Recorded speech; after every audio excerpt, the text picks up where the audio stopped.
Hello, everyone, and welcome to the Board Game BBQ, episode 298, brought to you by Advent Games and our Patreons. You've got Conor here in the host chair, but I'm not here alone. You're not going to be bored out of your brains listening to me just by myself, talking to myself. I've also got a couple of bad hombres, a couple of my amigos here too. I'm getting a funny look from the guy up from Brizzy, from Bris Vegas. Def, what's going on, dude? I'm well, mate. How are you? An episode with just Conor would be an interesting one, I reckon. Members of the audience, please let us know if you would like one of those. I've seen that movie. Isn't that what's the one with? Oh no, that's probably a spoiler if I give it away. But yeah, all my multiple personalities could come out. That'd be good. But speaking of my multiple personalities, I'm also joined by my Victorian brother, and that is Joe. How you going, Joe? Hey, Conor, and hey, Def. Nice to see you guys. I'm actually coming to you live from Darwin. Nice tropical Darwin this time. Can I tell you, right? It is so cold here in Warrnambool. It is so warm up here. Oh, no, I'm so jealous. Like, I'm not normally jealous of like people in the tropics, but yeah, like I can't feel my feet.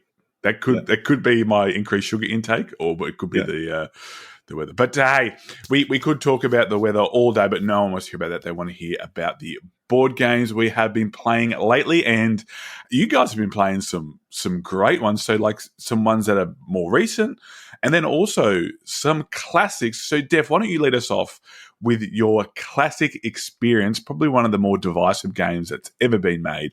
Tell us a little bit about your time playing TI4. Yeah, I had another game of Twilight Imperium on last Sunday, a few days ago, and it was good. Like, I enjoyed the game. It took longer than what we thought was going to take. I'm not sure why, but like previous games we've played with the same group or people from the same group, took less time even with more players. And look, it's a good game. I enjoy playing it. I had a good time, and a couple of things I sort of wanted to talk about this time is that I think the game for me shows its age in certain aspects, and I think that other games in that genre, or not necessarily games that you would compare with Twilight Imperium, like as in similar games, but games that take a long time to play, don't have these issues today. So I think for me, for instance, this game, you know how we say that some games are completely group dependent and things like that, and we usually refer to games that have either negotiation or have a lot of, the personalities of the players coming into the game. And this isn't one of those. This is like a classic war game.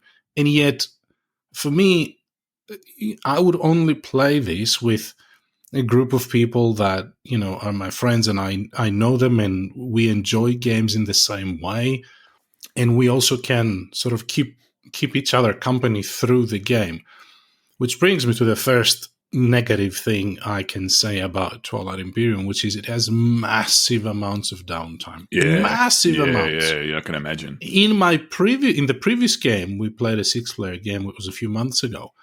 It was so long between my turns. I was out playing with the dog because I just couldn't be bothered. I was like 30, 35, 40 minutes before it was back to me. Which brings me to the second negative thing I want to say about this game is that it has a lot of overhead in sort of keeping track of information. So because all the players have their own race and it has like a special ability and all of that, that's all fine. But then as the game progresses, everybody kind of starts adding technologies and different abilities and unlocking their mechs if you're on the mechs, their agents and stuff if you play with the expansion and all of that, to the point where I personally, I love heavy games, complex games. I struggle to remember and keep up with my own abilities, and right. oh no, I forgot to trigger this 2 actions ago. let alone keep track of what other people have. It's just impossible. And so what that means is that when it's not your turn, you're not really engaged with what's going on because you can't keep track of what is happening and what abilities are being triggered and all that. So, it becomes this sort of convoluted situation where that's why I said you almost need to play with people that, you can enjoy company with, because you kind of overcome that through, having a bit of fun and a bit of banter and a bit of discussion. But as far as the game is concerned, I would prefer to play a number of games in that same length rather than Twilight Imperium. I've played this now maybe, 5 or 6 times, I think. And, it hasn't blown me away. Well, I can see why people love it and why it's been a beloved game for, a couple of decades or however long it's been out. But I do think that for me, for my taste and sort of how I enjoy games today, because that also keeps changing, it's a game that I would only play under certain circumstances, and I can, imagine I can guess a lot of different other games that I would rather play for that period of time. I haven't played it. Joe, have you played TI4? No, it's one of those ones that I've been really wanting to play, but I think I own it. I haven't played it, my copy, because it's that thing that Def was kind of talking about, is that finding the right people to play with. I think it's not about the game mechanics. So even if it was a Euro versus a war game, for example, it's not about the mechanics. I think it's more about the length of time and investment. You have to, it's an event, right? So you want to make sure that you're spending that time with people who you're going to enjoy the game with. I guess that's the thing that stopped me from being able to play it. And I can imagine the game's fairly cutthroat too at times. You're making decisions and you don't want to, like you said, if it's with people who you're familiar with, then that's great. But potentially it could be with people that you're not familiar with, and you might do something that offends someone or whatever, or the levels of experience could really make the game not a whole lot of fun, I'd imagine. Yeah, look, so far I've only played the game with people I knew, or I mostly knew, in a couple of games there were couple of additional players I hadn't played before and all that. And you do have this sort of kind of additional tension there, having to think about, potentially upsetting someone or somebody upsetting you if they care, maybe they don't. So, I don't think this is more prevalent in this game than other games. Because you have conflict in other games, and but it is different when you sit down for a whole day, right? It is. Yep. It makes a difference. Yeah, for sure. Which brings me to the third negative thing I wanted to say about this game, which is an element of luck I wasn't expecting to be there. So the way the game works is at the beginning of the game, you have 5 VP cards, 5 mission cards or achievement cards. Objectives, I can't remember what the game calls it. And then you have 5 level 2. The level 1s are worth 1 victory point. The level 2s are each worth 2 victory points. At the start of the game, you flip the first 2 level 1 cards, and then at the start of every subsequent round, you flip a new card. And during the game, when you achieve one of these objectives, you gain the victory points. So the game goes to 10 victory points. So a 2 victory point card is massive, is significant, right? But what happens is, as you progress through the game, there's no direction around what these victory points will come from. So on, the 5th round, for example, or the 6th round, you flip the 2 VP objective, and because it's, or how many this type of planets you control, one player has already achieved that, so all they have to do is defend it, and the others are miles away because they were doing other things potentially. Yeah, but that card didn't come up. Yeah. And for a game that lasts 6, 7, 8 hours, it's not what you want, It's not. It creates some interesting points of tension because, in our game, the card that came up was have planets with attachments, which is like a additional abilities for the planets, and one of the players had them all. And so what happened after that was this player building a massive defensive wall to try and stop everybody else that was coming for him, which was funny and it was cool. But at the same time, it was, well, we've been playing for 7 hours. It is something that I think, maybe more experienced players have learned. They have an idea of what all of these cards are, and so they kind of know what to work towards. But surely there's a big pack of cards there, and surely you can't, there's only 5 2 victory points cards. There's no way what's going to come up. In our game, one of the first card that opened up was have 2 technologies of each color. There's 4 colors or whatever. Nobody was anywhere near that because nobody was pushing technology as hard. And so I think I didn't notice that in my first few games, but this game, it was very, very evident. And I was like, oh, okay. That's a bit unexpected how that actually played out. So yeah, overall, look, it's an event of a game. It's definitely worth trying to see if it's sort of your kind of thing. And for me, yeah, I'd happily play it with my friends, only with my friends. But if I had the choice, I'd play something else. Yeah. So Def's summary is that he doesn't want to play TI4 with anyone from the podcast because he wants to play it with his friends. So that's fine. That's right, all well and good with me. No, I'm kidding.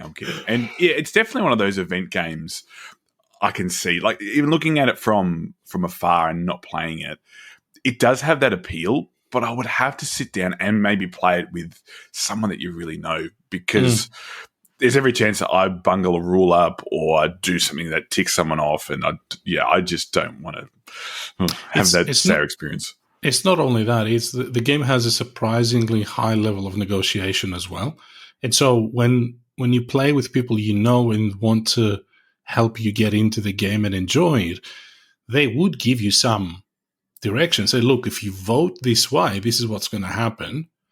Up to you how you vote, but that, what I mean? Like, things that might be opaque in your first game, you don't want to be going into 7 hours of play going, oh, I didn't know that was going to happen. Yeah, I voted that way.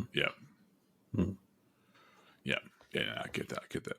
Cool. So that was a little bit of TI4, a bit of a summary. But Joe, you've been playing a game that is hot, like proper on the stove hot.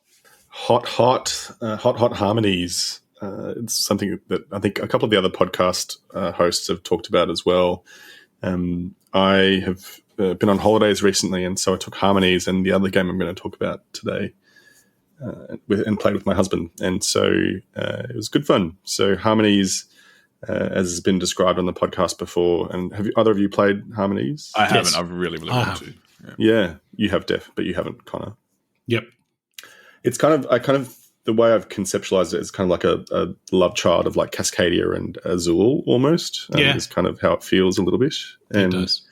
It was quite successful because me and my husband have really enjoyed Cascadia. We played Cascadia a lot together. And so I thought I'd give this a go. I'll buy it. It seems a step a bit more complex maybe than Cascadia. And so for those of you listening, and for Conor, if you haven't played it, it's a game where, similar to Azul, you've got, a group of different types of pieces that you're going to be taking to then place on your personal board.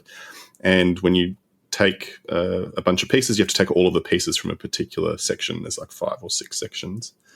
And then you refill those from a bag randomly. And the pieces are things like, they represent mountains or trees or plains or water, for example. And the whole point of the game is that there's 2 ways that you score points in the game. One is you are placing these pieces in certain patterns to then have via scoring rules, kind of similar to Cascadia, where you're trying to place the animal pieces in a certain way to chain points, for example.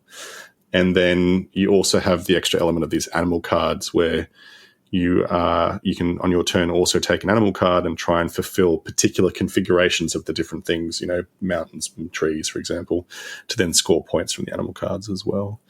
It's just really, really pleasant game. I think it's a little bit meaner than Cascadia, I think. Yeah, right. Cool. Quite enjoyed that element of it. And so husband and I were going backwards and forwards, screwing each other over. Yeah. With the game. Like good married couples do, I That's guess. Just right, really getting each other good. Yeah, I think I have decided that games like Cascadia, Azul, and now Harmonies are games that I am going to start taking home when I visit my family, because those types of abstract puzzly games are, not everyone's always in the mood for something that's in-depth, thematic game, or even like a heavier Euro, but you can tend to get those out to the table and then they end up going, right, what's next? What do we have? What's next do we have in store? And things like that. So that's why it came on my radar, along with the fact that everyone's talked about it and seems to be playing it. And the other abstract games we played, like Cascadia, like Azul, I'm trying to think of other ones off the top of my head. I can't at the moment. We all know that. Calico, yep.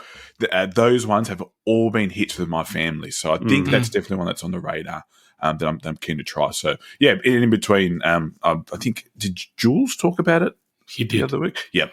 Yeah. So, yeah, that's definitely. Have you found that, Joe, the game gets a bit samey after a while? When I first played it, I thought it was great. I thought it was really good. And after a couple of games, I started getting worried that it might get a little bit samey, because you have these bunch of cards that you draft and you take and you try to, recreate those patterns on your sort of world and then, attract the animals.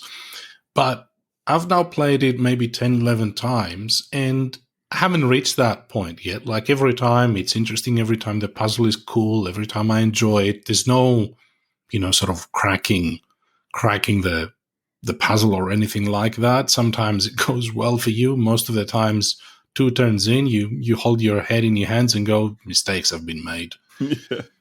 So Which I don't know that's what I did in that game. Yeah. So I don't know whether you had that thought or experience playing the game, but it has been a positive surprise for me as well. Yeah, look, it's not a problem that I think about often because I just don't play my games enough to have that concern. I wish I had that ability to have that concern, but I don't. You're talking to the guy who plays games more repetitively than anyone else I've known in my life. Hey, it's a positive thing. I'm not saying it's a bad thing. Yeah, I'm jealous, Def. Me too. Yeah, I'm jealous. Yeah. Maybe Def's the only one of us that doesn't have undiagnosed or diagnosed attention disorders. Definitely Harmonies is on my radar. I'm very, very keen. I'm going to quickly talk about a couple of games, and then we'll circle back to Def for his last little tidbit of a game before getting to my sizzles. And these are a couple of games I played with Sarah, actually. So one of them was called Avenue. Have either of you two played Avenue? No. So Avenue came out well before the flippin', scrolling, right craze, really. So it released back in 2016. I just checked it out. And it's called, I think it's, look, I'm not even going to pretend to know what other country it's, but it's got a longer name, which kind of it makes a lot more sense when you translate it. But effectively, you're looking at trying to create an avenue between different bunches of grapes, which I would imagine is your vineyard, and you do this over 6 rounds. So you're building a route. But the cool thing is with this game, and the punishing part is, in order for you to score in each round, the area has to be large and have more connections through grapes than your previous one. So if you go out hard, right, and you don't sort of think about what's in the future, you might end up going hard the first round, and then your next round you can't connect more to that section. And it doesn't have to be contiguous. So you can sort of, go top left corner, bottom right corner, so on and so forth, and keep connecting that way. But it's a really cool game that I had no idea existed.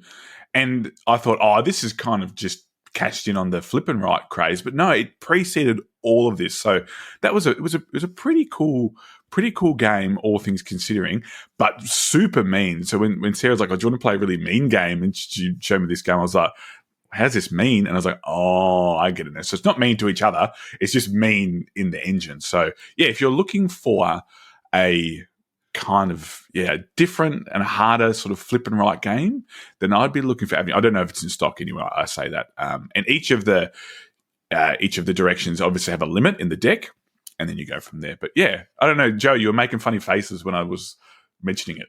It looks great. I was just looking it up on Board Game Geek while you were talking. It's got really charming, it's got this really charming, cute little wine grape grower, whatever they're called.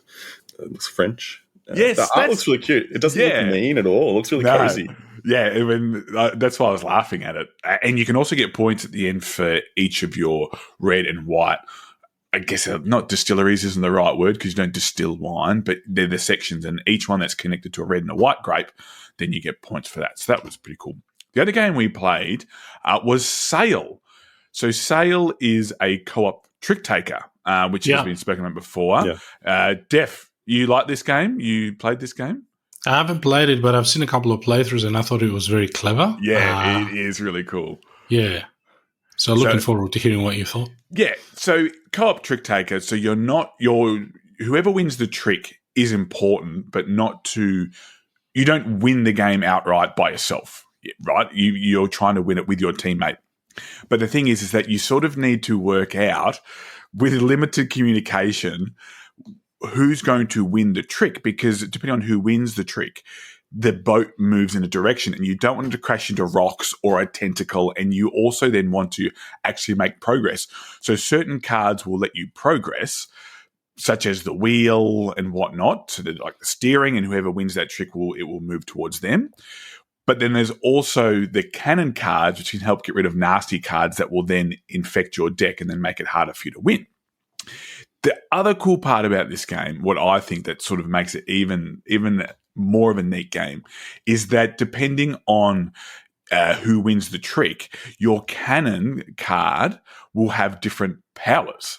So the cannon card might be like, oh, you can take this card out, or maybe it's not just the cannon card, it's someone else, and so on and so forth. So yeah, I think there's it goes up to 9 or 10, and the top card is the whale. And if you both play the whale, then the boat moves straight ahead as opposed to sort of moving up or down, which is really cool. But you could only play the whale. Oh, there was something I'm trying to remember now, because there was a way to make you could only play the whale offsuit or something like that, or you couldn't lead with something along those lines. So it was like, okay, the process of trick taking, I'm going to send a message that I want you to play this suit, because I have now desuited, and then you can play that card. So this is hard. This is a really, really hard game. Joe, have you played it? Yeah, I played it at PAX last year. They were demoing these small box series, whatever it's called. I can't remember off the top of my head. And so I played it there. It was really fun. I was like, I don't know how they're going to make a 2-player trick taker work, but it was really enjoyable. Well, they did. And, when you're playing traditional trick takers like Euchre 500, you do have a partner, but you're also playing it against other people. So there's that concept of, and again, you can talk and communicate as much as you want. There's always that sort of byplay of, well, let's see what you can do with this. And then you're hoping, technically you're not supposed to say things like that, but people always do. It's just part of the game. Yeah, so there's different levels, and you can play through. So the first one's pretty easy. The second one, like a lot of these games that you're progressing through levels, they'll have a different map and then a couple of different rules. Maybe have this section is the fog, so it might take you a bit longer to get out or whatever, and so on and so forth. But yeah, if you're into trick takers and are looking for a good 2-player game, I would strongly suggest looking at Sail. So that was really fun. Def, you have been playing Five Tribes. Tell us about that. Yeah, Five Tribes is, one of these games that came into our collection towards the start of sort of our journey in the hobby, and one of the few games that has survived the onslaught of more modern, heavier, more complex, more thematic games. It's just such a classic game. It is timeless. It has mechanics that are fun and innovative, and give you a lot of satisfaction as you play the game. And it's it has interesting decision points. It has interaction, a lot of interaction between players without necessarily being mean, and it's over in an hour. So I think it's one of these games that gives me these really classic Euro vibes, like vibes that I get from, say, games like Voyages of Marco Polo, or things like Hansa Teutonica. These games that they feel that they were made in an era where smashing in as many mechanics in the game wasn't a thing. It was, we have these couple of mechanics. The game is very clean. The design is very clean. And the game just works. It works really well. Yeah, so 5 Tribes, if you haven't played it, I would strongly recommend it. It's one of these games that I think they're not for complete beginners, don't get me wrong. They're not the game that you would probably take to a non-gamer to play, but we got into it fairly early, I think. I had just recognized the designer, Bruno Cathala, who at the time we were playing, his lighter games like King Domino and Seven Wonders Duel, and we absolutely loved those games as beginners. And I remember buying 5 Tribes and was a bit more involved, and we absolutely loved it. And it's just, I thought it was worth mentioning because there are so many older great games that absolutely stand the test of time and can stand up against, games that have been designed 5-10 years later. And I think they're worth our time. I think. Have either of you guys played 5 Tribes? I haven't, but you mentioned what about those games just give you a special feeling? Our friend Harry, he describes those types of games as home cooking. So you go home and you see your folks or whatever. And you probably feel this more when you go back to Greece, but you go home and it's just whatever your mum or your dad or your grandpa or your grandma or whoever used to do the cooking in your family. It's just that nice feeling of sitting down in something comfortable. It's not over the top. It's not overbearing. All those mechanics that you're talking about. It's not a area control with deck building, with campaign, with permanency and stuff like that. It's just one mechanic that's done really, really, really well, and that's what draws me to want to go back and play that, even though it is a bit older. Is for that reason. Sometimes it's just nice to have a mechanic that is solid, that the game's based around, and they're not trying to shoehorn a whole lot of stuff into it. I think it's almost like when you go and see good classic architecture, right? Like it's like, yes, that's a house. It's incredible. Like it's been standing since the last millennium. Well, the last 2 millenniums, I should say. The last millennium doesn't sound that impressive, but whereas you go and look at other architectures, like, I kind of get what they're going for, but it's just all over the place. Like, why does it have sails? Like, it's not a boat, it's a house. Why does a house have sails? And that's how I feel about those classic games, the Hansa Teutonicas, the Marco Polos, like you said. They're just fun, and they don't try and overstep the mark.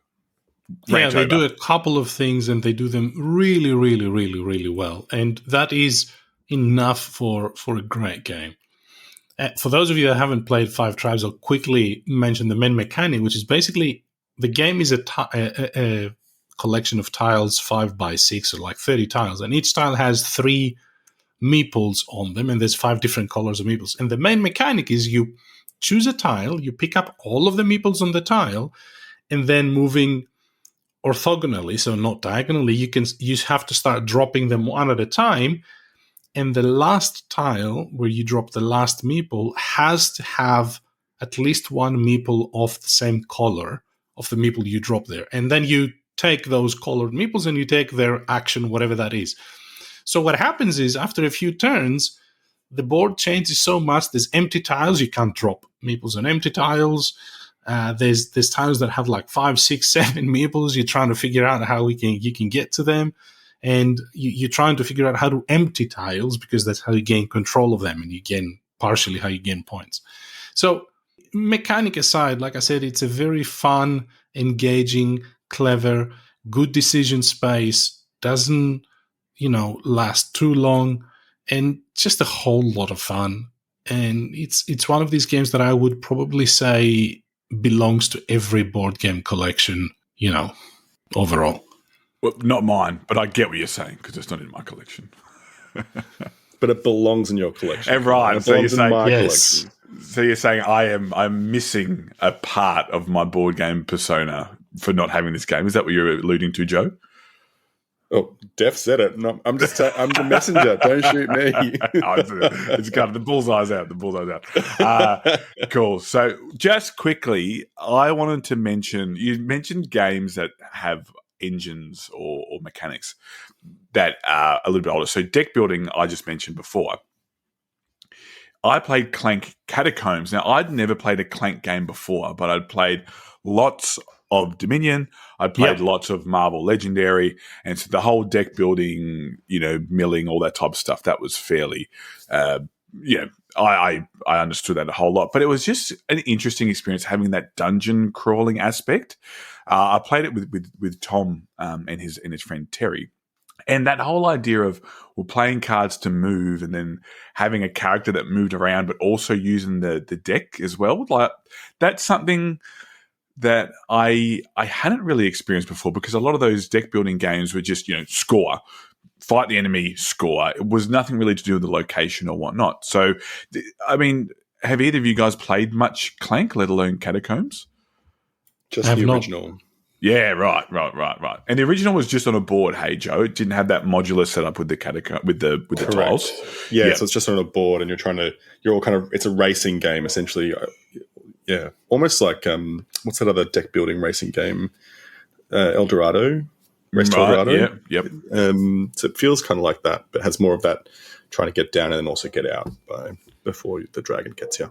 And Def, in the 1 or 2 games of Escape Plan we've played, you know how I was like, no, I just got to get out of here. I don't care how much money I have. I got to get out. I did the same thing with Clank Catacombs. I was the first one out of that place. I was like, it doesn't matter what happens. The FOMO of not being able to get out was not enough. But I think the scores ended up being relatively close, even though both Terry and Tom were out getting lots and lots of treasure. And I was like, nah. And I was gone. And it was funny. We were at Fortress, actually. And they were mucking about the dungeon for so long that I was like, do I go buy another beer? Like, how much longer we're going to be here for before we head out to where we're going that evening? And no, but it's good fun. And I don't know if it is for me, the type of game that is for me, but I could imagine people would have a lot of fun with this. I think there's better implementations of deck building now, just as I said that it's shoehorned into everything or whatnot, but it is a lot of fun, and I think it would be a really, really cool game to play with your family if it was something that's like, oh, you got into that space. And like, I remember having those experiences as a kid with the board games we used to play. It was like, oh, you got that card. That one's so good. I wish I could get that. So I can imagine that would happen a lot. But yeah, it's pretty cool, old Clank Catacombs. Yeah, it's quite. I think it's not a serious game. If you want to play like a light, fluffy game, it's the original Clank was good for that. I think for me, I'm interested to play Clank Catacombs because I think that extra layer of having the pieces come out, I think, is maybe something that would make it just a better game overall. My overall impression of playing the original Clank was just that the deck building bit just felt really flat, I guess, like a standard deck building kind of mechanic without any interesting components to it, I felt. Whereas, I wonder if that extra element of the pieces coming out, the board being revealed as you go, might just make it a bit more interesting.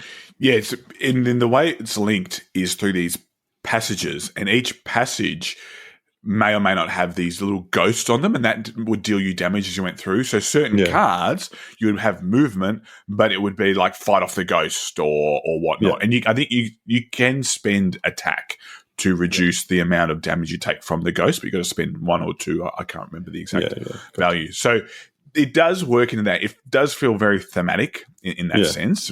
And, you are these adventurers going down and trying to get in and out. I know when we were playing Baldur's Gate 3 the other day, we talked about the campiness of Baldur's Gate and D&D. And it feels like it's got a little bit of that too, like the silliness of, 100%. We know that we're going off on a adventure that may end up in an untimely death, but hey, we're gonna have a good time and get some treasure on the way. Like, that's the vibe again. So if you're into that, then that's definitely, it's Clank for you. I wish I'd had a group to be able to play the Acquisitions Incorporated, and considering I think the sequel is coming out or is out already, or I think it's definitely, I think, unless I'm talking absolute smoke, which is 100% what could be happening. But that was Clank Catacombs. At Behold Games, you'll find everything from a Dice Dragon's Dream, classic board games to the latest hits, and TCGs such as Disney Lorcana or Magic the Gathering. Join them for their weekly events with a welcoming crowd. However, if you're after the ultimate gaming vacation, set sail with the Behold Games board game cruise. Play your favourite games all day and enjoy luxurious accommodations and gourmet dining while exploring breathtaking destinations. Visit www.beholdgames.com.au to explore this Sydney-friendly local game store. Or to book your spot on the board game cruise, check out www.boardgamecruise.com.au. Joe, we might circle back around to you because you are the man with the finger on the pulse. You're playing another game that has been quite popular. I've seen quite a bit going on, and that is Reiner Knizia's Rebirth. Yeah, Dr. Knizia himself. The great doctor. So we had this game passed along to us from Amy and Maggie. Shout out Amy and Maggie from Thinkathema, and they reviewed it on their channel as well. So I was very, very lucky to be able to play Rebirth, and I played this with my husband on holidays as well. And I think it fits in that same kind of category as Harmonies and Cascadia, I think. So it's a relatively light game. It's very pretty. The art's beautiful. And it was recently on Kickstarter, I believe it. Kickstarter closed June 12th, but I think you can still late pledge at the moment. I'll have to go back and have a look at the website, but I believe that's the case. So the theme for Rebirth, I was really drawn to the art, and the theme for Rebirth is one that's been relatively common recently. It's, there's been calamities that's kind of left civilization in shambles, and then, society's kind of rebuilding itself. And it's set in, I think it's in the UK, so England and Scotland and Wales, I believe. It's at its heart, it's an area control game, but it's almost like a family weight light area control game, which is something that drew me as someone who loves area control and conflict heavy games as to what a light area control game would look like. And so it went down. It was really easy to teach. So I think I've said before on the podcast, my husband has a hard limit of like a 15-minute or below teach, and it absolutely sailed under that. It was really easy to teach. It's very simple what you do on your turn. On the map, there's essentially hexes where you can place one of three different building types, essentially. And you will always have, so you've got different cardboard hexes, essentially, that can be either a food generation hex, a piece, or an energy generation piece, or a piece for claiming settlements, essentially. So they're the three types of pieces you can have. And then you have them all face down in front of you, and then on your turn, you'll always have one piece available that you'll place on your turn. And at the end of your turn, you'll then randomly pick up a piece that you'll then play out on your next turn. And so the really good thing about this game, I think, is that you aren't having to make a decision. And what makes it accessible, you're not having to make a decision with lots of different factors. It's just this one factor. I have this piece in front of me. It might be an energy piece or a settlement piece. What's going to be the best thing I can do to maximize my points at the end of the game? So I think that makes it very accessible. So when you place the pieces, the area control element comes into play where, well, I'll start with the pieces themselves. So when you place the piece, you'll score for that particular piece. So if you are placing an energy generation piece, you'll get a point if it's the first piece you're placing down. If you place another piece, an energy generation piece, for example, next to that piece, you'll get 2 points. And as you link them, you'll start to have expanding or exploding kind of point scoring. That sounds really cool. Pieces. Yeah, that sounds cool. Yeah, which is fun. And I think my husband and I are quite nice to each other because we didn't like block off our big chains that we were building. But I think it has in the area for you to be really mean and like block off other people's chains and stuff, which would be good. And then the area control element comes into it where there are castles and cathedrals on the board, and you get end game points if you control the castle, for example, and you control the castle by having the most coloured tokens of your colour around that particular castle adjacent to it. And then the cathedrals are similar, except instead of everyone can kind of place, only one person can have their castle in a particular location and own that castle for the end game scoring, whereas on the cathedrals, multiple people can visit the cathedrals and have ownership over them, and they get you mission cards where at the end of the game you'll score points if you've succeeded that particular mission. So that's the game. And so the scoring at the end of the game is literally the chain scoring from placing the pieces. It's from the end game area control scoring, and then also from the end game mission points as well. It's really pretty. I had a prototype version that I was playing with, and even the prototype was quite beautiful. The art was stunning. Cool. The little pieces were really cool. Very, very. It felt very, for a light area control game, it felt very thematic. But How really does it play out too, Joe? Because I'm a bit worried about these games where it's all about, not area control in the conflicty sense, but these abstract games where that is the main element. I look at the map and go, how does this work at 2 players? It sounds like, it looks like watching a couple of playthroughs. It will be a completely different experience than a 4-player game. 100%. The map is smaller, so there are for the 2-player rules, you use one of the neutral colors to cover up parts of the map. Okay. So it does push you into an area where you have to come into conflict with each other. But I think it'd be a much meaner game at higher player counts. I'm really keen to play it at a higher player count as well, just to see what it feels like. And I think that first game we were being relatively nice to each other, and I didn't want to stomp all over my husband in that first game. I wanted him to enjoy it. And it was impressive, actually. We were 1 point apart from each other. So I was pretty impressed by how we managed that. Even though we did completely different things, I went really heavy with the mission cards, and he dominated the castles on the board. So, and even with that, different strategies, we weren't far off in terms of points from each other. So is this something that you would buy? Did you back the Kickstarter that was recently on?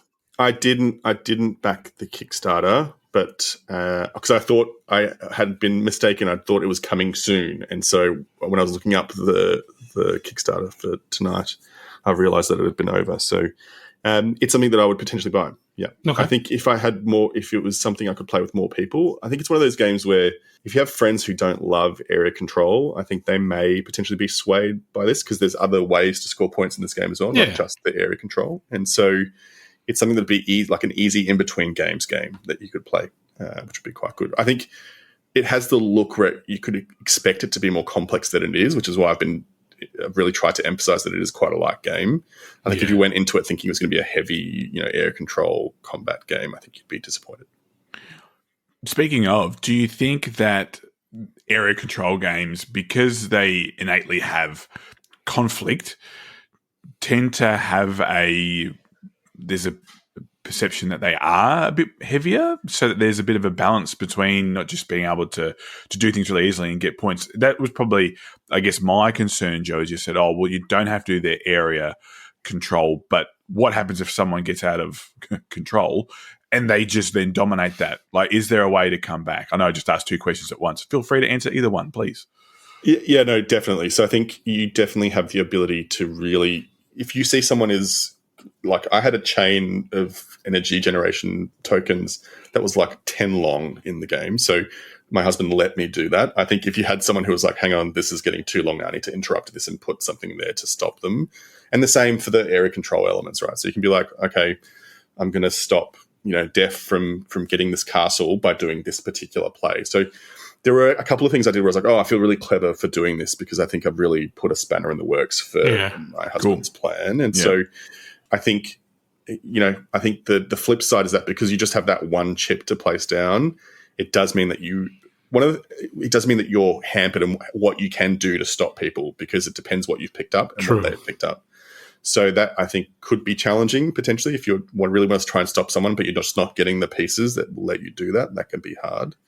But I kind of conversely quite like that. I like that having to think on your feet and do the best move that you have in front of you. I'm quite good at pivoting and going by gut feel. I'm very bad at planning turns out, three turns in my head. Yeah, no way. Sure. No way. Yeah. I'm like the worst of both worlds in that I plan big picture, but my big picture only lasts until about 3 turns in, and then I'm cooked, and then I can't pivot. So I'm jealous of you. That's fun. So that was Rebirth. So unfortunately, the Kickstarter has finished. I'm sure, like all most late Kickstarters, pledges are open. Late pledges are open. So and thanks to Amy and Maggie Thinkathema for sending that on to Joe. We're very grateful for that. Speaking of big picture strategy, Def, is this next game, has this blown your mind? Is it simply the most complex game you have ever played in your existence? And if not, what is? It is. It is. Brace yourselves. This is going to hurt. Whoa. Just hang on a second. I was playing.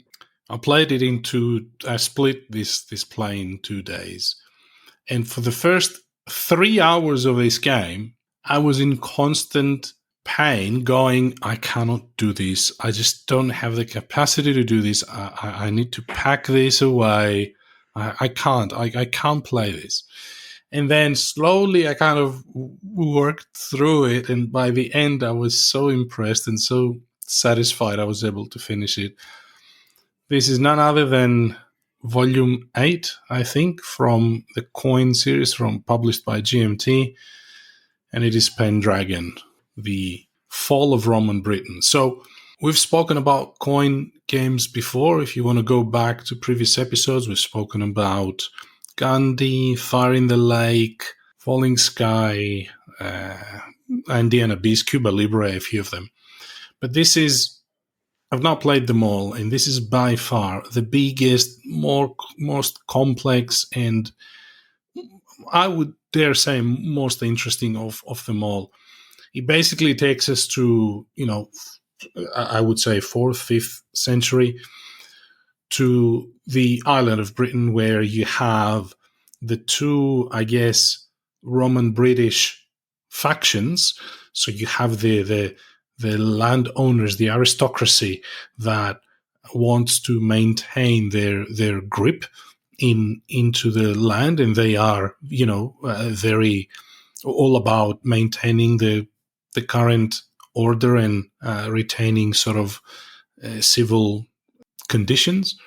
You have the other side of that, which is the Dux, which is like the Roman army in Britain, and they have all the strong units, and they want military domination, and they're trying to challenge the peace.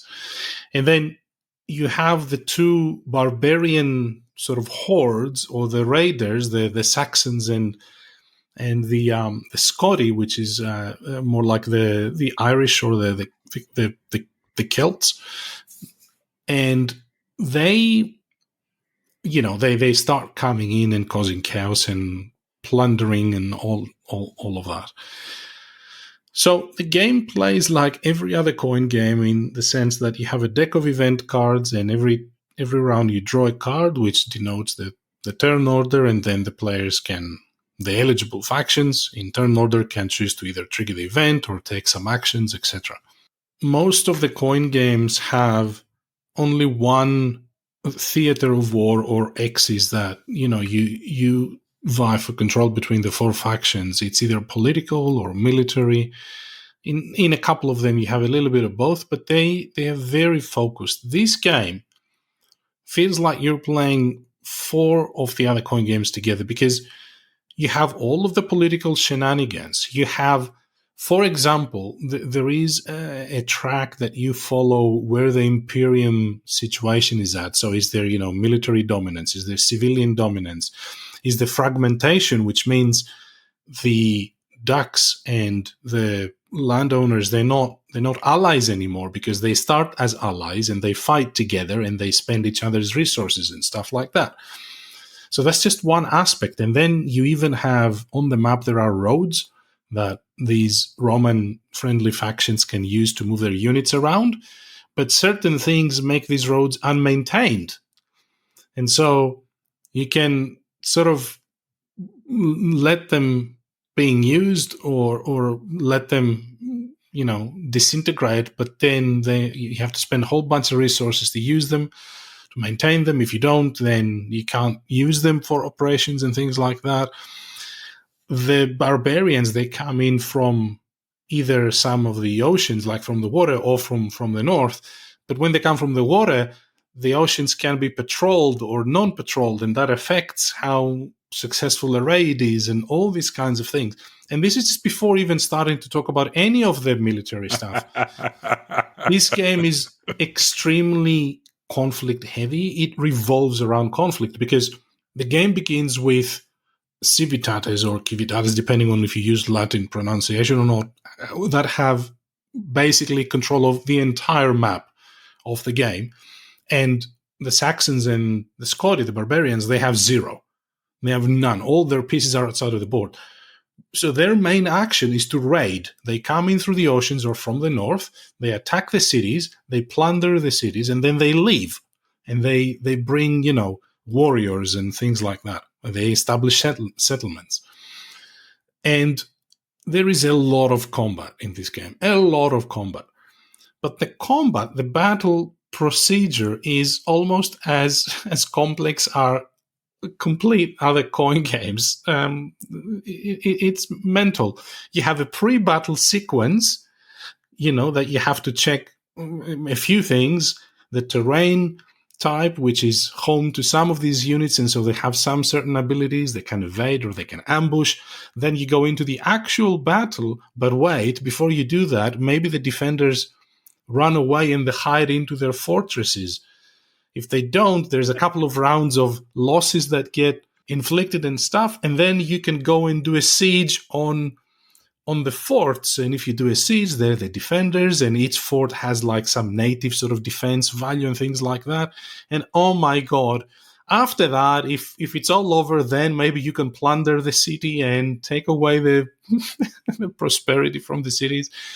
It is, you could probably take 5 minutes to resolve a single battle, and at a single player's single turn, you could have 4 battles happening. This is a long, long game. It took me 7.5 hours to play that, and that was just me playing all the factions, just relearning the game. I played it quite some time ago, and I don't know. I have to say, it is.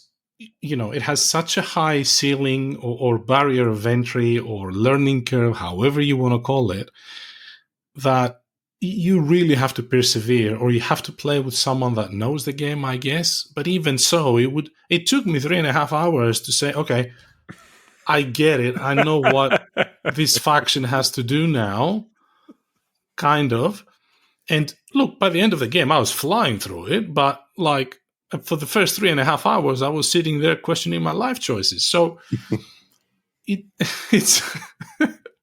is a massive, massive game, and it is absolutely fascinating. It is fascinating the way it works and the way they've represented all of these aspects of this conflict. And this is slightly different to other coin games where you have a very typical coin faction, a counterinsurgent faction, which is like some kind of massive bureaucratic government that has all the resources and all the control, and 3 insurgent factions that try to create their revolution and things like that, or fill in the gap of power.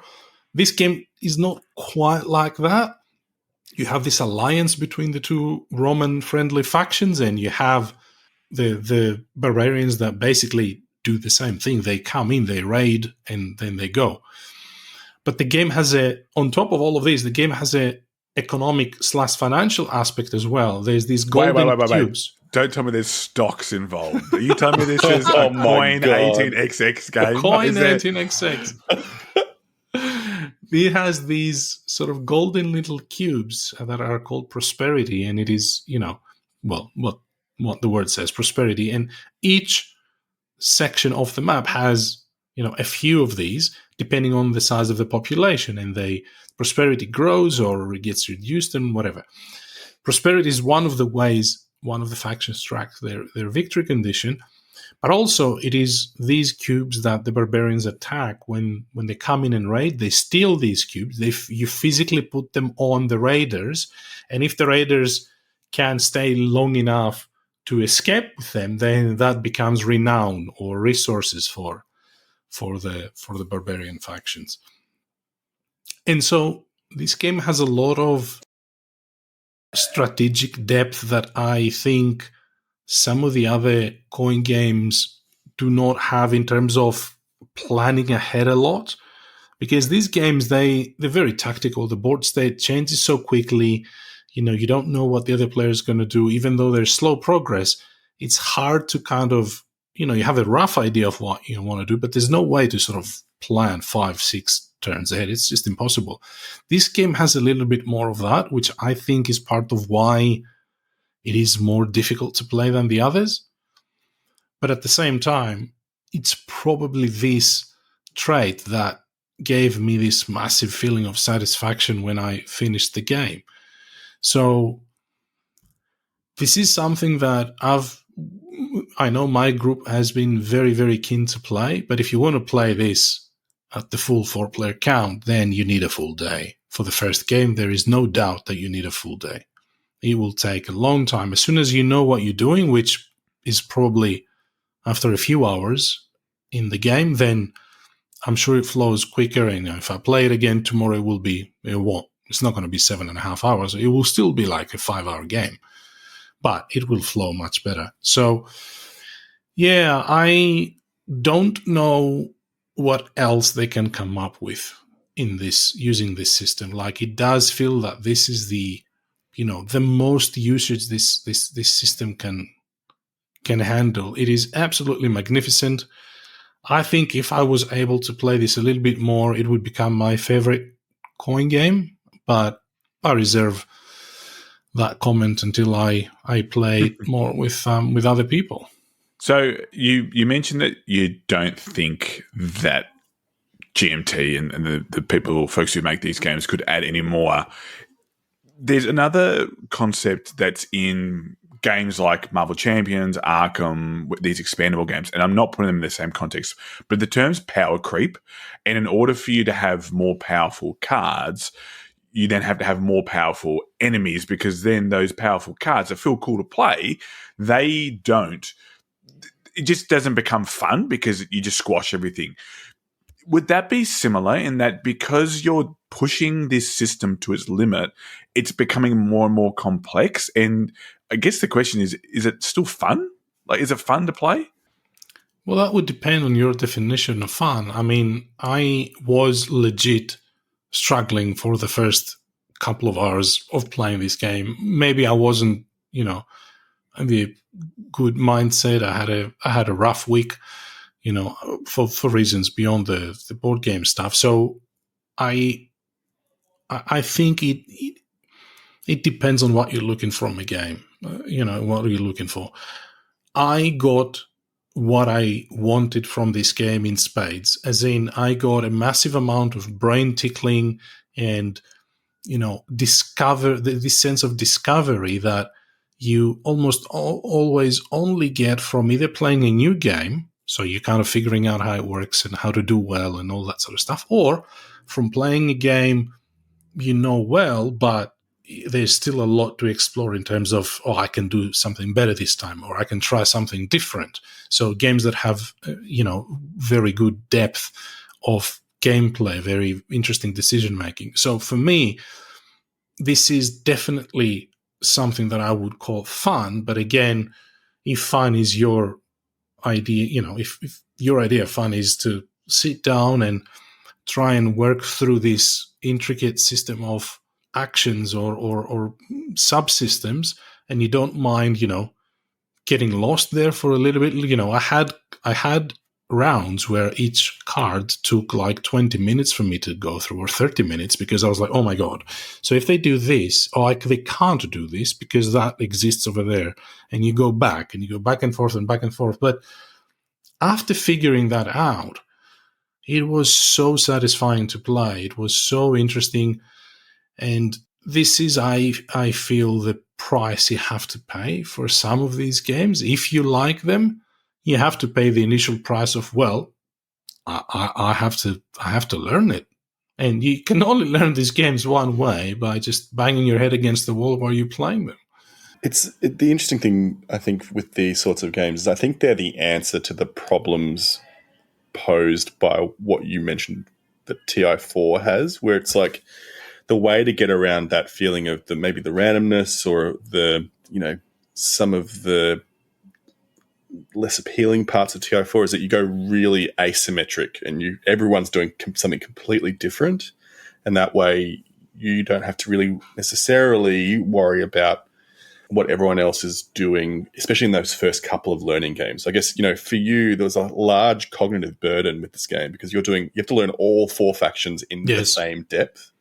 Whereas if you were playing learning games with friends, you might not need to do that necessarily if everyone's there willing to learn together and get things wrong along the way, if that makes sense. Yeah, for sure. And I think that is part of the appeal for these games, because the asymmetry here is not a symmetry that, is defined by one level of, characteristics or traits. You have a symmetry everywhere. You have a symmetry in the starting situation. You have a symmetry in the number of pieces, the types of pieces. Yeah. You have a symmetry in how these pieces operate, on how you win. You care about prosperity. The other people don't. They care about controlling the population. So that is a fundamental part of what makes these games. And I think that what you just described is one of the reasons why Root has become so popular as well, because Root was inspired by the coin system. And you want to be able to play your faction, and you focus on that. And yes, what other people do affect you, but you can't plan ahead and think about, what might they do in their next turn? You don't actually do that. You're engaged with what they're doing currently because it's affecting you, but you're not taken aback, from that. You just kind of go, okay, so what can I do now to counter that, or mitigate that, or hurt them back, or progress my own thing, or, and I think that is the way these games are meant to be played. Like you said, I played all 4 factions, and that contributed to my challenge and frustration for the first couple of hours, because I was trying to figure out how everything works. It's very challenging. But if you play only one, then you kind of have kind of an idea of what the other people are doing, but you can in fact focus on your own thing and try and figure out, okay, this is what I'm going to do. And that is enough, I feel, to give you the full, sort of experience in those first couple of games, because there's so much going on. You're not going to figure out your own faction in the first game, so that, you go, I need to know how everybody else's faction work, or all those sorts of things. Yeah. It's certainly a type of game, and you've expressed this multiple times whenever you've talked about the counterinsurgency games, but it's a type of game that's going to appeal to a certain type of person. We've talked about it with, like you said, Root. They are so in depth, and all you need to know is, I guess, what the other players are doing is what could they potentially do to affect you in their next turn. When they have a next turn, they might not have a next turn for a little while, depending on the cards that come up. So it's like, okay, I know that potentially, and so there's only so many things that you can work out in the future, or math out to use not a specific term, but something like that. I am very excited to play another coin game with you, Def. We mentioned before we started recording, you'd been playing Indian Abyss. I don't think I'm ready for Pendragon. I think I'd like to work my way up just a tad more before I go into Pendragon. But yeah, what you were saying, it sounds like an exceptionally made game. It sounds really, really incredible.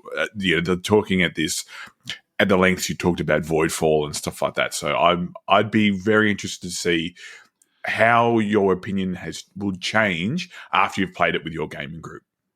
Yeah, for sure. And I guess the core thing that comes across these games for me at the end, if I want to distill them down to one thing, is how thematic they feel when you play them. The mechanics and the way they are constructed to serve the flow of the game, they represent the historic situations, but also in the game mechanics so well that you can't help but admire it and at the same time try to exploit it to your advantage during the game. I'll give you a quick example. The two Roman factions in there, the two Roman friendly factions in the game, they have the option of calling for help from the barbarians. So they just choose one of the barbarian factions, they bring in the barbarian pieces, and they put their own tokens, their own color tokens on them, which means these are now ours. But when an epoch card comes up, which is the equivalent of a propaganda card, and you have to do all of the checks for victory and stuff, those Roman factions have to pay significant amount of resources to keep those color tokens on the barbarians. If they don't, then those tokens get removed and those barbarians attack them and plunder their cities. That's if they fair. If they do pay the resources, then they keep them, but those resources go to the barbarian faction, and that becomes so renown, which counts towards their victory. And you kind of go, oh my God, I hadn't even seen any of that until I reached the first epoch card, which was like 3.5 hours in the game. And so, can you imagine, though, the satisfaction for me is phenomenal when after 3-4 hours in a game, I still find stuff that blows me away. And I'm like, oh my God, this is amazing. So they're very thematic, and the way the mechanics sort of represent what is happening is just fantastic. Yes. Well, like you said, it sounds incredible. And I, for one, am grateful to have someone like you in my life who is happy to learn these games and teach them to a simpleton such as myself. So thank you on behalf of me and lots of people in our community. So that was Pendragon by GMT Games. I'm sure we're going to be hearing about it in the future because, I know you've been looking forward to it and look forward to playing it and with your group as well. So I will round us out with a game that is not as heavy as Pendragon. Don't worry too much, folks. I'm not going to try and melt your brain. This is a game, I think I've actually talked about it before and sizzled it before on the podcast, but it's popped back out from my collection, and that's Mythic Mischief. Yes. So I don't even know if you might have been on the episode when I talked about it, Def. I can't remember. But Mythic Mischief, it kind of looks like a super thematic, wizardy spell fighting game. Yeah. It is not. It's an abstract.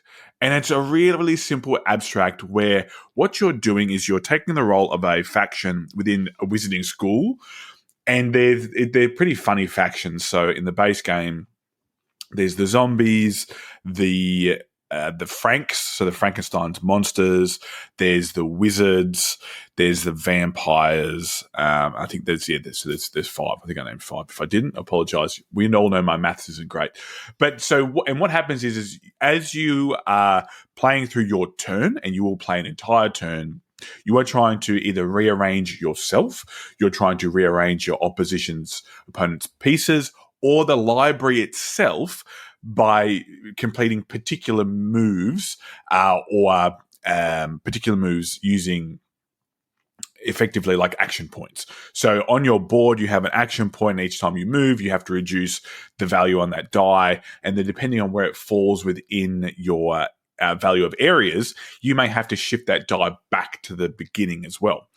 What happens at the end of each round is that after you've collected these tomes, which can help you power up your different actions per, you might give it a better base value or you might increase it, the Tome Master moves, and the Tome Master is how you score points, because each time the Tome Master catches one of your opponents, you get a point, and each time the Tome Master catches one of your own, you lose a point. And what the Tome Master does is they move around to each of these effectively like goals on the board, and each time they reach the goal, they then move to the next one. So you know the direction and the path the Tome Master is going to take. So what you're trying to do, and depending on your faction will depend on what you try and move, whether it's the individuals, because you might have a bit more of a forgiving or powerful movement of your opponent, or you might be shifting the bookcases themselves to try and change the pathing of the Tome Keeper. This, for me, has really, and like I said, it's an abstract. It does have big chess vibes, because that thought of, I've got to think about where my opponent's going to be positioned at the end of their turn, and then where I can then move them and then move the Tome Master. But it's really, really simple. So I've played it with a few different people now of different ages, and they've all really, really enjoyed it, whether it's been the theme, whether it's been that abstract sense as well. Yeah, it's been really, really cool. Def, have you played this yet? I have not, but you just mentioned chess and my kind of ears perked up. I was just taking a look at the images, and it looks like it reminds me of almost like a movie set. I don't know why it gives me that feel. It doesn't have to do anything with it, but like it gives me a feel of a cinematic experience rather than an abstract game, if that makes sense. I don't know why. But the high school vibes. Yes. The high school vibes. High school movie, right? Yeah, we're the cool kids and the nerds. You're the nerds. Yeah. Except they're all kind of nerds, like, because they're in the library. Like, I don't know, no dissing people in the library. But, they're all in the library and sneaking around. So I get where you're coming from. Like, it could be the setting of a TV show, which is initially why my niece wanted to play it, because she was like, she's into a lot of anime and things like that are set in schools, and the schools are schools for gifted kids, or like it's a haunted school or a school for monsters. And that's like what this setting is, really. Like, it's a bit silly, but you could not have this setting at all, right? Like, it doesn't need to be there. You could have just blank pieces with different actions that you can take. And aside from a bit of thematic linking with the different moves, there's not really much there, but I think it does help to sell it, and it does make it a bit lighter.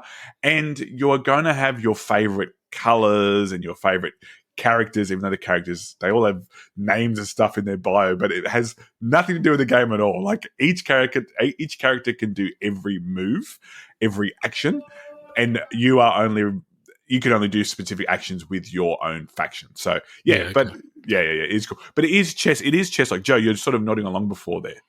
Yeah, it's super chess-like. So I owned this game, and I ended up selling it mostly for that reason. And from what I said before, it's one of those games where you need to kind of plan your turn a few turns in advance to really get the best out of it and get the best of the strategy. I think you would, if you like chess, Def, I think you would really enjoy the game. I encourage you to give it a go. Yeah, and I think before I said that it's a game that would probably appeal to like Penny or Angie, because I think they would really like the setting, and then they would really enjoy that planning of, if I send someone here, what's going to happen? And you might think on your turn, you've set yourself out, there's no way that the Tome Master can get any of my pieces. I'm nowhere near one of the locations that he's moving to, and then all of a sudden, just because one bookcase will shift, you are now in prime position to get got, or they might then swap locations with you, all that type of stuff. And it is that real chessy type situation, because what happens is it's not I take an action, then you take an action. I take all of my actions, and then the Tome Master moves. Then you take all of your action, and then you get the Tome Master to move. Well, it's not just a 1v1 game, right? You can play with more players. Yep. So you can play with 3 or 4. You can play it. They even have in the box, it comes with like almost a tournament style. So if we had an extra person with us, I could play against Joe. Bang, bang, bang. We have a quick game, and then we swap. And then depending on, you can have different setups of the board as well. The locations that the Toastmaster has to move to changes. So there's an before lunch and after lunch. And because the Toastmaster goes off and has a bite to eat, he moves less spaces after lunch. And when after lunch, then you also have access to a special ability that might be a 1 use per turn, might just be a little bit of advantage that you can have. So the Franks can drop a trap. The zombies, they can drop something that lets them that they choose. Then, if an opponent moves on that space, then they get to move the opponent into a position. So again, they might move, and then all of a sudden go, "Oh, I'm then forced to either move out of the way of the Toastmaster or move on to this spot." So it is really cool, and you can do like teams as well on the same board. So yeah, there's a lot that you can play. But yeah, this is from IV Games, who I think Jules talked about. It was Sky Mines? Was Sky Mines no, wrong game. But yeah, so they create really cool. You must be thinking Moonrakers. So they make Moonrakers. There's another one that Jules talked about. Fractured Sky. Fractured Sky. Yep. More recent. So that's the one I was thinking of. In true Conor fashion, just got the game totally wrong.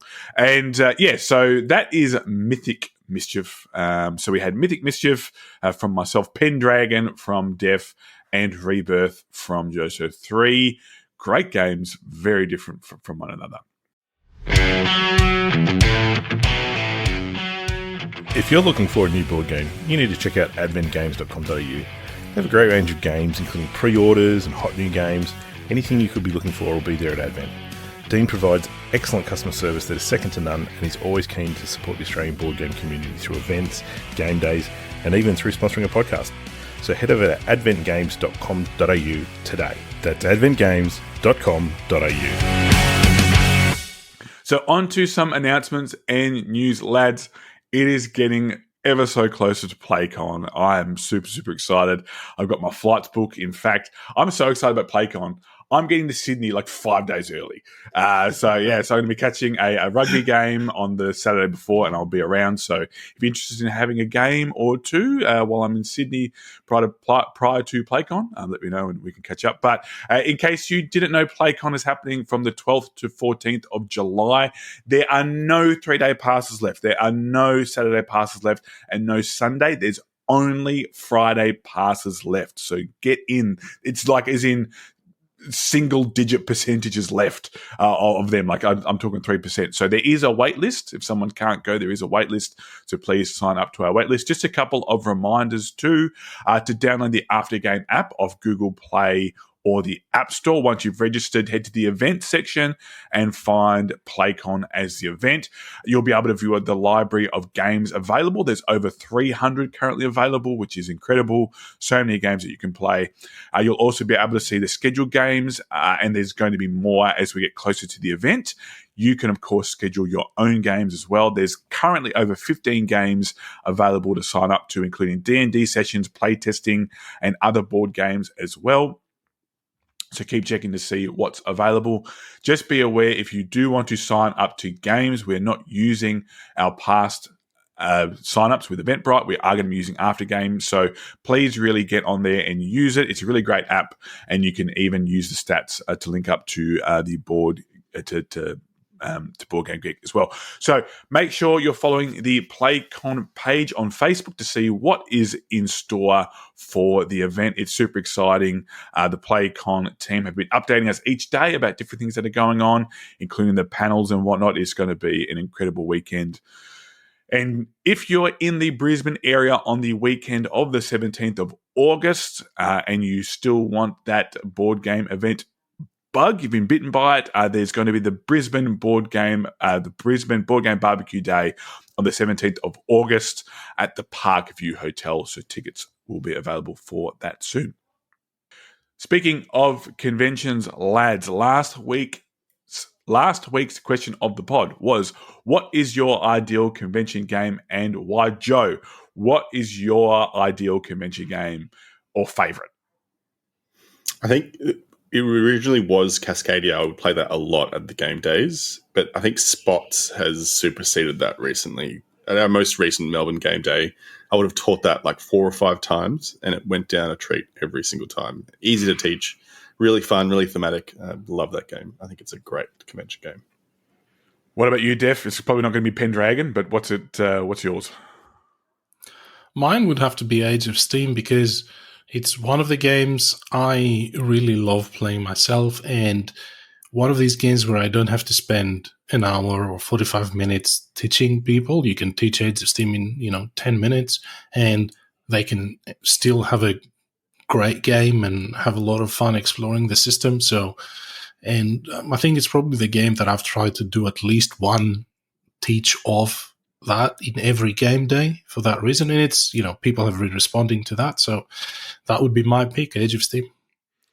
Well, my pick on the Facebook page was Bristol, because anytime I've played Bristol, it has been different. It's been fun. And weirdly, everyone still remained friends at the end. I think the only time they haven't remained friends is when Greenie killed Dan. He pushed Dan out the back of the apple cart. And I don't know if they're on speaking terms anymore. So, look, Greenie, Dan, I think it's best you shake hands and get over it. Greenie, he felt very guilty. In fact, afterwards, he actually legitimately felt guilty. Like, as in not just, I'm guilty. He felt bad afterwards. So that's just heaps of fun and a bit silly. And I think one time we were playing it as a big group and someone's Apple Watch went off because it was too loud. Like, it was going, no, you're in a loud environment. It's going over however many decibels before it has the warning. But yeah, it's funny. It's not for us to say what our favorite convention game is. We had some great responses from the community. So, Joe, can you start us off with the first few, and then we'll get Def to read out the rest? Yeah, great. We had some great responses from our community members on Facebook. The first we have here is from Craig Summerton, who gave us a list, which we love. Just one is guaranteed to work every time, Craig says. Top 10 is hilarious as players try to adjust their answers to suit their secret number. I've not heard of top 10 before. Reviewing everyone's drawings and phrases and illustrations can be uproarious fun, which I agree. If it's anything like my group of friends, it's always illustrations after dark in my friend group. But for Craig, Time's Up is definitely the best. Was it a response from Keith Dylan Franks, who said they think that Captain Sona always has people scrambling to get a seat, even with 8 players, and it's fun even for a spectator, which I fully agree. Anthony Glynn said that something that draws people to the table is a perfect con game, something like Ready, Set, Bet or Panic on Wall Street. And Luke Aitken mentioned Pitch Car as well. Yeah. Reading these responses make me remember QE. I need to bring that to a game day. That would be hilarious. Yes, and I'm in, by the way, if you bring QE. I've never played QE. I don't know anything about it. Oh, we'll talk about it in an upcoming episode. Yeah. Great. Sorry for the interruption. Tegan Smith says it's all about the big group party games, especially when played at or after midnight. My personal fave is Time's Up. I played one called Helapagos at BorderCon recently. It was a great time. And I'm hoping to try 2 rooms and a boom at PlayCon, which will be new to me. On Instagram, Whose Turn Podcast said, not Voidfall. Who is this person and why are they saying not Voidfall? Please ban them. He says, not Voidfall unless someone else is bringing it. Then I mean, okay, he saved it now a bit. For me, it's the mid-weights which we can get to the table easily.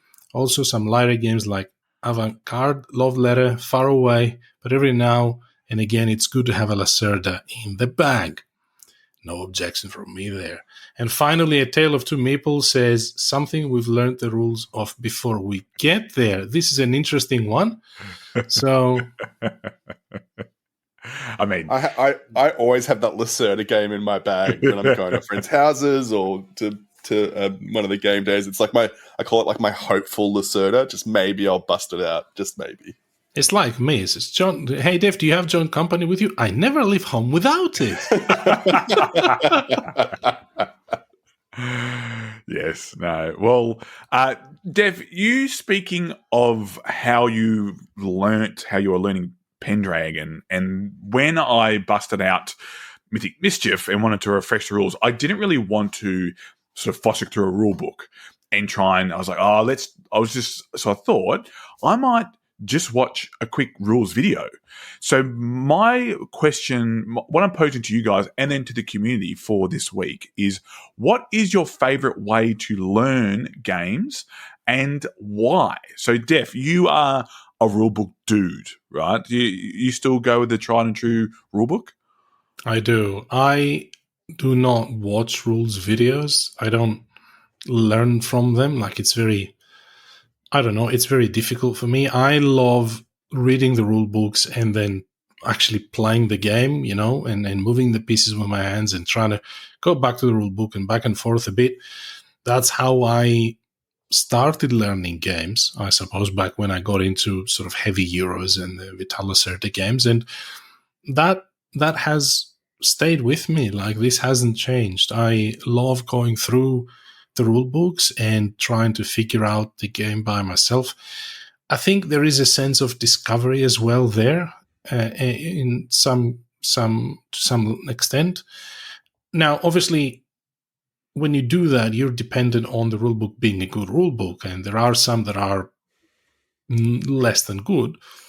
But I've only had one game that I threw away. Literally, I sold the game because of the bad rule book. Like, so far, only one rule book has defeated me completely to the point of selling the game. That was PAX Renaissance. Oh yeah, okay, there you go. So I love rule books. I enjoy reading them. Maybe it's because I love that sort of sense of discovery. What about you guys? Yeah, what about you, Connor? Now, videos, man. I got to go with videos, or having it taught to me. So having it taught to me is my favorite way of learning a game, or videos. You can see how little effort I put into learning a game myself. You're the board game equivalent of like that Roman emperor who's lying back having grapes put into his mouth, getting fanned by my fanned by Def. Getting fanned by my unpaid labourers. That's what we'll refer to them as. Yeah, the purple nipples in my hate them as well. Right. What about you, Joe? You a rulebook snob? I used to be a video person, and then I've really transitioned recently, and maybe it's represented my transition from lighter games to maybe to heavier games, and maybe that's what it is. I actually haven't really thought about why that is, but I used to be video only. I could not, my ADHD would not let me sit down and read a rule book and learn a game. Whereas now I can't watch a video. I can't sit down and watch the video because if they belabor a rule for too long that I've already picked up, I just can't handle it. I have to be able to go through the rule book at my own pace and learn that way. And like Def was saying, having that tactile kind of learning through playing the game, I think, is the better way to go with the rule book both side. Yeah, for sure. But that's a very good point. And I wish I had the attention span at the moment, but my bandwidth is just not there. So thank you to all those people who have taught me games. Right. So, and as per usual, it's not up to us, but up to our community. So please let us know what you think on all of our socials about what is your favorite way to learn a board game and why. Speaking of our community, if you do want to support this podcast, you can always go to patreon.com/boardgamebarbecue and get access to exclusive podcast episodes we record just for you as our patrons. There are plenty of other ways to support the podcast too. If you are not going to donate or you cannot donate, the easiest way is to tell your mates. You can go to Apple Podcasts and leave a star rating and a review for us. Dan is still churning through Apple Podcast reviews and the Spotify review system as well. You can, of course, get involved in the Board Game Barbecue community by joining our Facebook community, following us on X, Instagram, or on YouTube. And, of course, there's our Discord community. There's always heaps of conversations going on and games to be played. Get involved and support the show. All the links are in our show notes.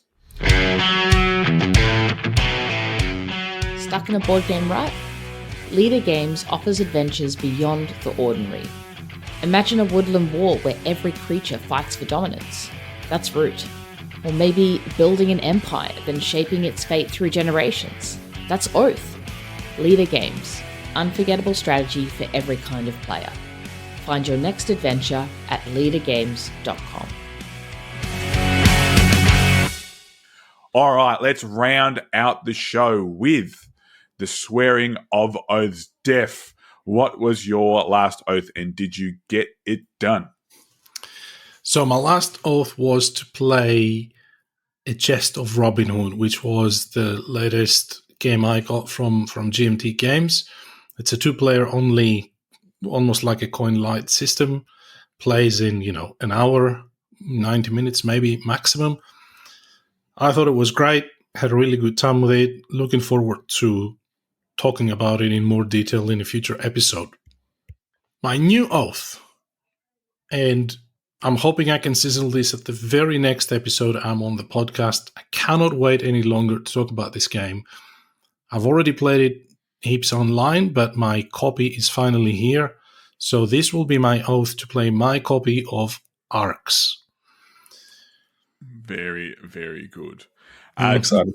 Joe, I've just seen you enter your oaths into the run sheet, so you're in. Oh, no. Don't ask me. Let's go. It's been a fail. So I've got the ongoing oath to play Ticket to Ride Legacy, which just has not happened and is going to happen. I swear it is going to happen. I'm going to sit down and play that game.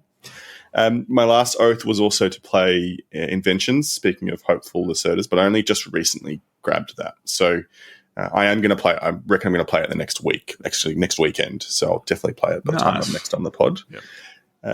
So let's add to the pain. One thing that I've been thinking of, and more recently, I think Dan was talking about wanting to play his copy of Unsettled. Mm-hmm. Oh, and so my oath is going to be one of those ones where I draw another podcast member in, and I'm going to get Dan over because we both live in Melbourne, and we're going to play Unsettled, a few rounds of Unsettled together.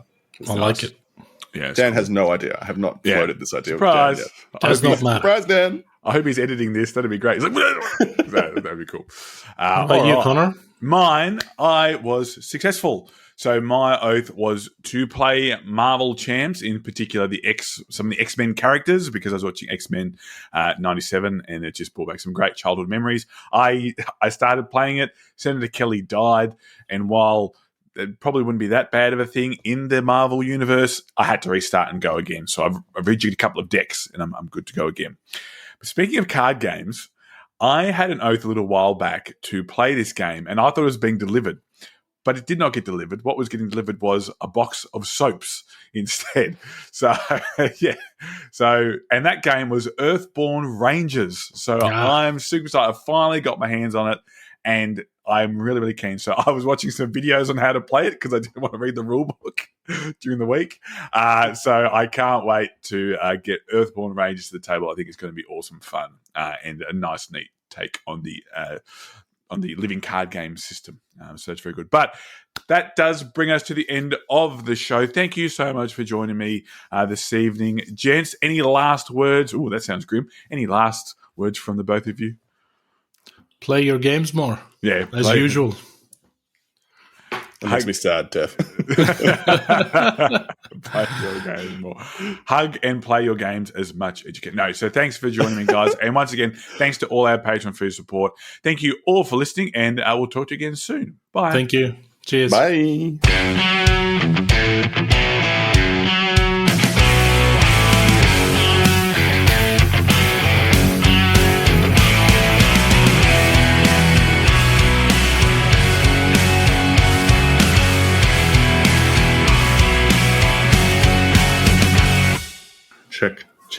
Check.